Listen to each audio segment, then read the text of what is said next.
नमस्कार दोस्तों, हिंदी संगम चैनल पर आपका स्वागत है। मैं हूं कुंदन मिश्रा। दोस्तों, हिंदी संगम चैनल का निर्माण प्रतियोगी परीक्षाओं की तैयारी के लिए किया गया है। इस चैनल पर हिंदी साहित्य और जीएस से संबंधित विषयों की तैयारी निःशुल्क रूप से कराई जाएगी।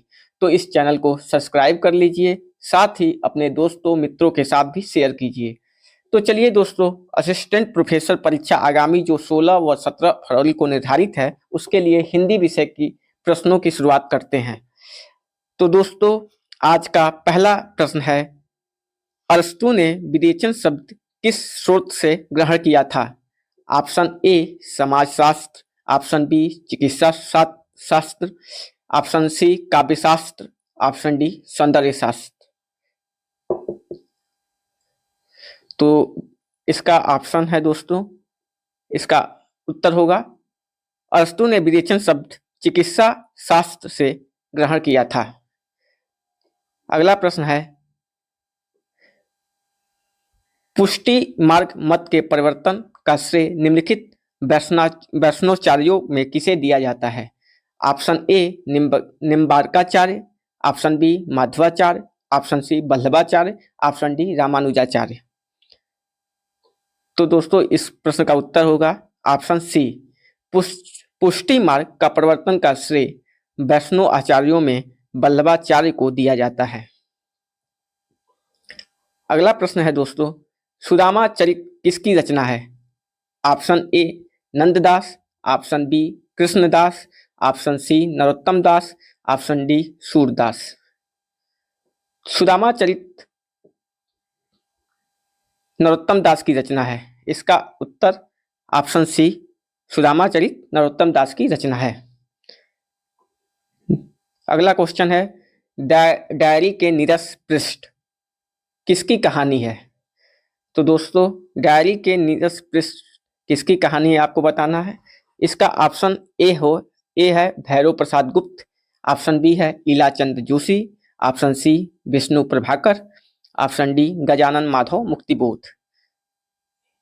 तो उसका उत्तर होगा उत्तर बी, डायरी के नीरस पृष्ठ इलाचंद जोशी की कहानी है।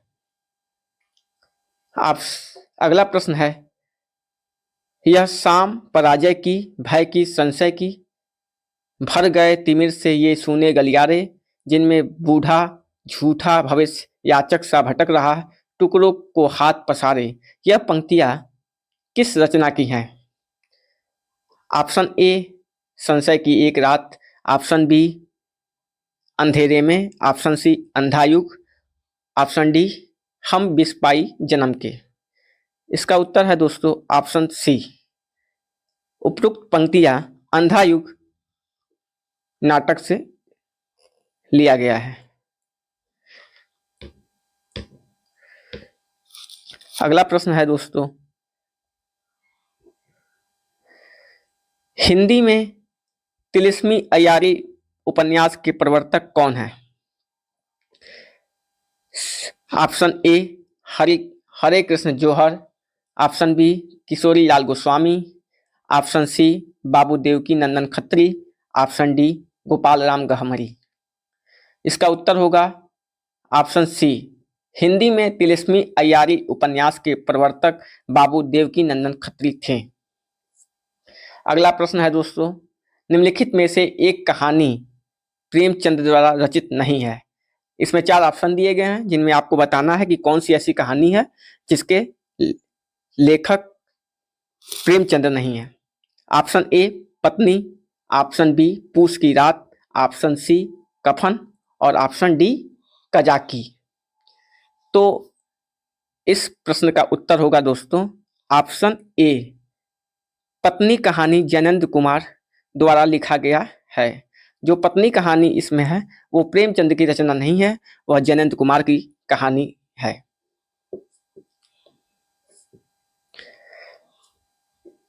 अगला प्रश्न है, आज नदी बिल्कुल उदास थी। आज नदी बिल्कुल उदास थी, सोई थी अपने पानी में। यह किस कवि की काव्य पंक्तियां हैं? उपरोक्त काव्य पंक्तियां किस कवि की हैं ये बताना है। इसमें ऑप्शन ए है त्रिलोचन, ऑप्शन बी है Rangeya Raghav, option C Kedarnath Agrawal, option D Nagarjun. तो इस प्रश्न का उत्तर होगा ऑप्शन सी। प्रश्नगत काव्य पंक्तियां केदारनाथ अग्रवाल की है। केदारनाथ अग्रवाल आधुनिक हिंदी कविता के प्रमुख कवि और कथाकार हैं। अपने जनवादी विचारों के लिए प्रसिद्ध तथा साहित्य अकादमी से सम्मानित हैं। दोस्तों, केदारनाथ आधुनिक हिंदी कविता के प्रमुख कवि और कथाकार हैं, अपने जनवादी विचारों के लिए प्रसिद्ध हैं, जाने जाते हैं और साथ ही साहित्य अकादमी पुरस्कार से सम्मानित हैं। तो कभी कभी ये भी प्रश्न परीक्षाओं में पूछ देता है, 4 ऑप्शन दे देंगे, इनमें से किस कवि को साहित्य अकादमी दिया गया है या नहीं दिया गया है। तो उसमें आपको बताना रहेगा कि किस कवि या रचनाकार को साहित्य अकादमी मिला है या नहीं मिला है। तो आप ये भी दिमाग में रखिए कि साहित्य अकादमी पुरस्कार से सम्मानित हैं केदारनाथ अग्रवाल। तो अगला क्वेश्चन देखते हैं, क्या गोरी क्या सांवरी संस्मरण के लेखक हैं। Option A Devendra Satyarthi, option B Shanti Priya Dwivedi, option C Ram Vriksh Benipuri, option D Kanhaiya Lal Mishra Prabhakar. क्या गोरी क्या सांवरी संस्मरण के लेखक हैं। इस प्रश्न का उत्तर है ऑप्शन ए। क्या गोरी क्या सांवरी संस्मरण के लेखक देवेंद्र सत्यार्थी हैं। अगला प्रश्न, निम्नलिखित में से असत्य कथन कौन सा है। ऑप्शन ए द्वंद्वात्मक भौतिकवाद मार्क्सवाद का दार्शनिक दृष्टिकोण है। ऑप्शन बी मार्क्सवाद के अनुसार समीक्षा के लिए कृति ही विचारणीय है। ऑप्शन सी क्रिस्टोफर कार्डवेल की कृति इल्यूजन एंड रियलिटी मार्क्सवादी साहित्य चिंतन की महत्वपूर्ण पुस्तक है। ऑप्शन डी मार्क्सवादी साहित्य चिंतन के मूल उद्देश्य कला और साहित्य को समाज परकता एवं ऐतिहासिक परिप्रेक्ष्य में उसकी अवधारणा के साथ सर्जना माना जा सकते हैं। तो इस प्रश्न का उत्तर है मार्क्स। इसमें कौन सा कथन असत्य है ये बताना था आपको। तो इसमें ये ऑप्शन बी जो है वो असत्य है। मार्क्सवाद के अनुसार समीक्षा के लिए कृति ही विचारणीय ये कथन असत्य है। अगला प्रश्न है, ब्रह्म समाज की स्थापना किसने की थी। Option A Ramakrishna Paramhansa, option B Swami Dayanand, option C Raja Ram Mohan Roy, option D Mahadev Govind Ranade. Brahmo Samaj की स्थापना राजा राम मोहन राय ने की थी। इस प्रश्न का उत्तर होगा ऑप्शन सी, ब्रह्म समाज की स्थापना राजा राम मोहन राय ने की थी। अगला प्रश्न है, पूर्वी हिंदी की बोली नहीं है। Option A Bagheli, option B Bundeli, option C Awadhi, option D Chhattisgarhi. दोस्तों, आपको बताना है कि इनमें से कौन सी बोली पूर्वी हिंदी की नहीं है। तो इस प्रश्न का उत्तर होगा ऑप्शन बी, बुंदेली पूर्वी हिंदी की बोली नहीं है। अगला प्रश्न है, कबीरदास में जो रहस्यवाद पाया जाता है वह अधिकतर सूफियों के प्रभाव के कारण है। यह कथन किसका है। एक कथन दिया हुआ है जिसमें पूछा गया है कबीरदास में जो रहस्यवाद पाया जाता है वह अधिकतर सूफियों के प्रभाव के कारण है। यह किसका कथन है।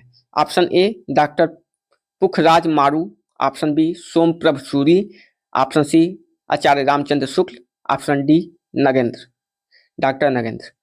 इस प्रश्न का उत्तर होगा आचार्य रामचंद्र शुक्ल के शब्दों में कबीर की वाणी में स्थान स्थान पर भावात्मक रहस्यवाद की जो झलक मिलती है और सूफियों के सत्संग का प्रसाद है।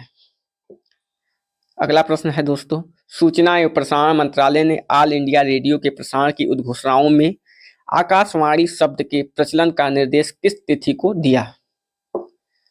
ऑप्शन ए दिसंबर 1957, ऑप्शन बी जुलाई 1950, ऑप्शन सी जून 1949, ऑप्शन डी अगस्त 1948।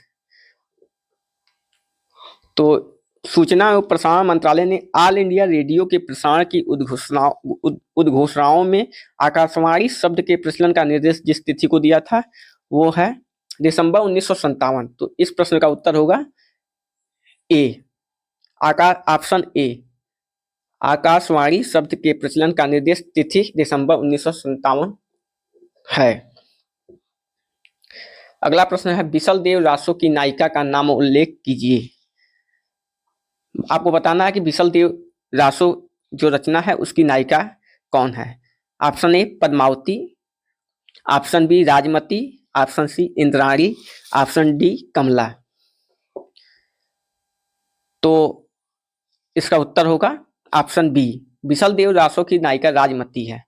जो राजमती है वो विशलदेव रासो की नायिका राजमती है। अगला प्रश्न है, निम्नलिखित प्रहसनों में एक जीपी श्रीवास्तव द्वारा रचित नहीं है। जो नीचे निम्नलिखित 4 प्रहसन दिए गए हैं, इनमें आपको बताना है कि कौन एक प्रहसन है जो जीपी श्रीवास्तव द्वारा रचित नहीं है। ऑप्शन ए है उलटफेर, ऑप्शन बी है लबर ढोढो, ऑप्शन सी दुमदार आदमी और ऑप्शन डी मर्दानी औरत। तो इसका उत्तर होगा दोस्तों लबर ढोढो प्रहसन बद्रीनाथ भट्ट द्वारा रचित है प्रहसन है, जबकि उलटफेर, दुमदार आदमी, मर्दानी औरत जीपी श्रीवास्तव, इनका पूरा नाम है गंगा प्रसाद श्रीवास्तव, तो द्वारा रचित हास्य व्यंग प्रधान नाटक है। अगला प्रश्न देखते हैं, प्रश्न नंबर 17, विरह वारिस रीति काव्य धारा के किस कवि की कृति है। Option A Thakur, option B Bodha, option C Dwijdev, option D Alam. तो आपको बताना है रीति काव्य धारा के किस कवि द्वारा रचित कृति है विरह वारिस। तो इस प्रश्न का उत्तर होगा दोस्तों विरह वारिस रीति काव्य धारा के बोधा कवि की कृति है। बोधा की कृति है विरह वारिस। अगला क्वेश्चन देखते हैं, जो तिरिया पीहर बसे सुरत रहे प्यू माही, ऐसे जग जन जग में रहे गुरु को भूले नाही। उपयुक्त पंक्तियां किसकी हैं। पूछा गया है कि जो तिरिया पीहर बसे सुरत रहे प्यू माही, ऐसे जन जग में रहे गुरु को भूले नाय। जो पंक्ति है वो किसकी है। Option A Sundardas, option B Kabirdas, option C Sahjobai, option D Raidas. तो इसका उत्तर होगा प्रश्नगत पंक्तियां सुंदरदास की हैं। तो उपयुक्त जो पंक्ति दी गई थी वो सुंदरदास द्वारा रचित है। अगला प्रश्न देखते हैं, साहित्य लोचन के लेखक हैं। Option A Namvar Singh, option B Shyam Sundar Das, option C Mahavir Prasad Dwivedi, option D Gulab राय।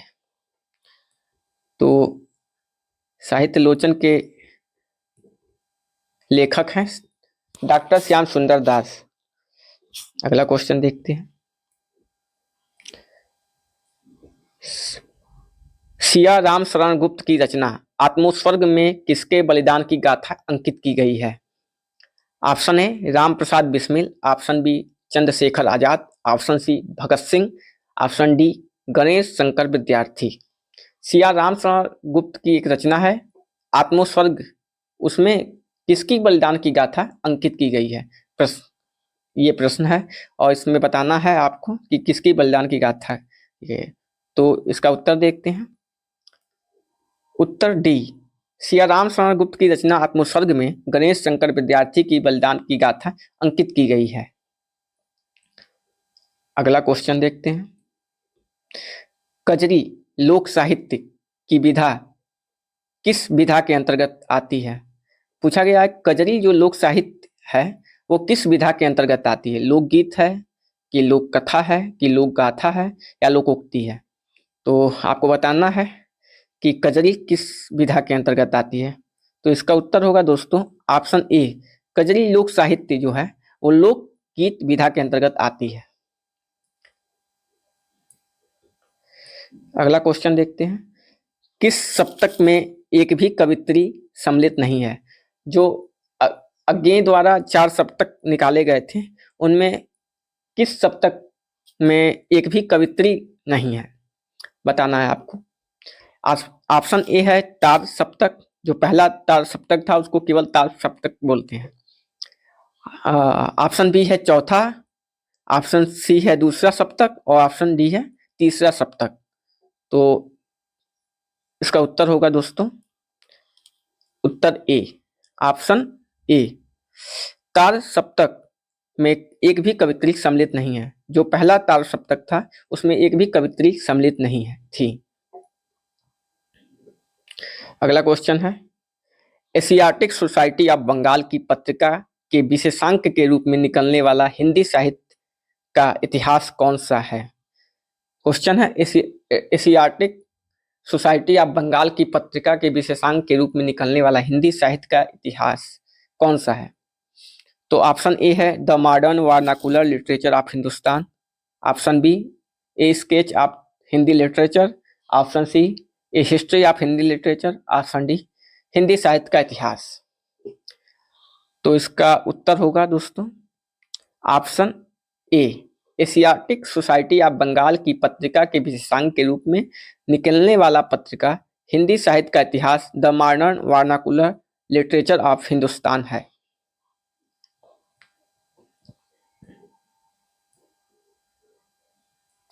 अगला प्रश्न है, निम्नलिखित वाक्यों में एक कथन अशुद्ध है।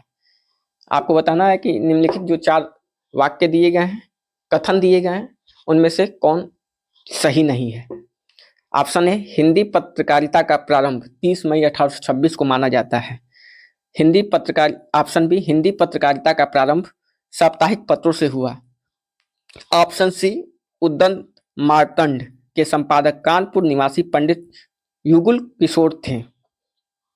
ऑप्शन डी, उदंत मार्तंड का प्रकाशन 2 वर्ष बाद बंद हो गया। तो दोस्तों आपको बता दूं, हिंदी पत्रकारिता का प्रारंभ 30 मई 1826 को माना जाता है। ऑप्शन बिल्कुल सही है, ऑप्शन ए बिल्कुल सही है। ऑप्शन बी है, हिंदी पत्रकारिता का प्रारंभ साप्ताहिक पत्रों से हुआ, ये भी सही है, क्योंकि जो पहला हिंदी का पत्र था उदंत मार्तंड, ये साप्ताहिक ही था। और उदंत मार्तंड के संपादक कानपुर निवासी पंडित युगल किशोर थे, ये ऑप्शन गलत है, अशुद्ध है। और ऑप्शन डी है, उदंत मार्तंड का प्रकाशन 2 वर्ष बाद बंद हो गया, ये भी ऑप्शन सही है, ये ऑप्शन सही है। उत्तर सी, उदंत मार्तंड के संपादक कानपुर निवासी युगल किशोर नहीं बल्कि जुगल किशोर थे। अगला क्वेश्चन है, उपेंद्र नाथ अस्क का उपन्यास गर्म राख किस सन में प्रकाशित हुआ? Option A 1954, option B 1952, option C 1940, option D 1938। आपको बताना है कि उपेंद्र नाथ अस्क का जो उपन्यास गर्म राख है वो किस सन में प्रकाशित हुआ। तो देखते हैं, उत्तर option B, Upendra Nath ask का उपन्यास गर्म राख सन 1952 में प्रकाशित हुआ। 1952 में प्रकाशित हुआ गर्म राख, जो कि रचना है उपेंद्र नाथ अस्क की। अगला क्वेश्चन है, बाजार के बीच बाजार के खिलाफ की लेखिका का नाम है। क्वेश्चन है, बाजार के बीच और बाजार के खिलाफ जो रचना है की लेखिका कौन है? Option A Maitreyi Pushpa, option B Prabha Khaitan, option C Nasira Sharma, option D Vrinda Karat. तो इसका उत्तर होगा उत्तर ऑप्शन बी, बाजार के बीच बाजार के खिलाफ की लेखिका का नाम है प्रभा खेतान। तो इसकी ये प्रभा खेतान की रचना है। अगला क्वेश्चन है, क्वेश्चन नंबर 27, भरत के रस सूत्र के निम्नलिखित 4 व्याख्याकारों के नाम में एक अशुद्ध है। 4 व्याख्याकार जो है रस सूत्र के, उनमें कौन एक नहीं है? जो 4 ऑप्शन दिया गया उनमें से कौन एक गलत है, ये आपको बताना है। तो option A Lollata, option B Shankuka, option C Mammata, option D Bhattanayaka. तो इसका उत्तर होगा उत्तर ऑप्शन सी, भरत के रस सूत्र के निम्नलिखित 4 व्याख्याकारों के नाम में मम्मट का नाम गलत है, क्योंकि भरत के रस सूत्र के 4 व्याख्याकार हैं लोल्लट, शंकुक, भट्टनायक तथा अभिनव गुप्त, जिन्होंने रस सिद्धांत का पर व्यापक रूप से अपना मत रखा है। अगला क्वेश्चन है, हृदय की अनुकृति बाय उदार एक लंबी काया उन्मुक्त किसके प्रति कही गई पंक्ति है? हृदय की अनुकृति बाय उदार एक लंबी काया उन्मुक्त किसके प्रति कही गई उक्ति है? तो ऑप्शन ए कवि के प्रति, ऑप्शन बी मनु के प्रति, ऑप्शन सी ईरा के प्रति, ऑप्शन डी श्रद्धा के प्रति। तो उत्तर है, ये उपयुक्त जो पंक्ति है वो है जयशंकर प्रसाद द्वारा रचित कामायनी के श्रद्धा सर्ग से अवतरित किया गया है। जो उपरोक्त पंक्ति दी गई थी वो जयशंकर प्रसाद द्वारा जो रचित रचना है कामायनी महाकाव्य है, उसके श्रद्धा सर्ग से अवतरित किया गया है। इस पंक्ति में श्रद्धा के प्रति कही गई उक्ति है, उपरोक्त उक्ति जो है वो श्रद्धा के प्रति कही गई है। अगला क्वेश्चन देखते हैं। यह भी कोई देश है महाराज किस विधा की रचना है? यह भी कोई देश है महाराज इस किस विधा की रचना है? ऑप्शन ए यात्रा साहित्य, ऑप्शन बी संस्मरण, option C reportage, option D diary. तो उत्तर होगा इसका ऑप्शन ए, यह भी कोई देश है महाराज यात्रा साहित्य विधा की रचना है। यह यात्रा साहित्य है। चलिए अगला क्वेश्चन देखते हैं, और ये इस आज का ये अंतिम प्रश्न है। निम्नलिखित में से एक रिचर्ड की रचना नहीं है। आपको बताना है कि आई ए रिचर्ड जो पाश्चात्य के साहित्यकार थे, तो ये जो चार ऑप्शन है इनमें से कौन सी एक रचना है जो आई ए रिचर्ड की नहीं है? Option A the principle of literary criticism, option B meaning of meaning, option C biographia literaria, option D Coleridge on the imagination. तो इस प्रश्न का उत्तर होगा option C, biographica literaria Richard की रचना नहीं है, अपितु यह रचना सैमुअल टेलर कॉलरिज की है। तो ये जो बायोग्राफिका लिटरेरिया रचना है वो रिचर्ड की नहीं है, बाकी तीन रचनाएं रिचर्ड की हैं, और ये बायोग्राफिका लिटरेरिया रचना किसकी है? सैमुअल टेलर कॉलरिज की रचना है। ये भी पाश्चात्य साहित्यकार थे, उनकी रचना है। तो दोस्तों आज का प्रश्नोत्तरी यहीं समाप्त हुआ, और मिलते हैं अगले वीडियो में और अलग नए प्रश्नों के साथ। तब तक के लिए धन्यवाद।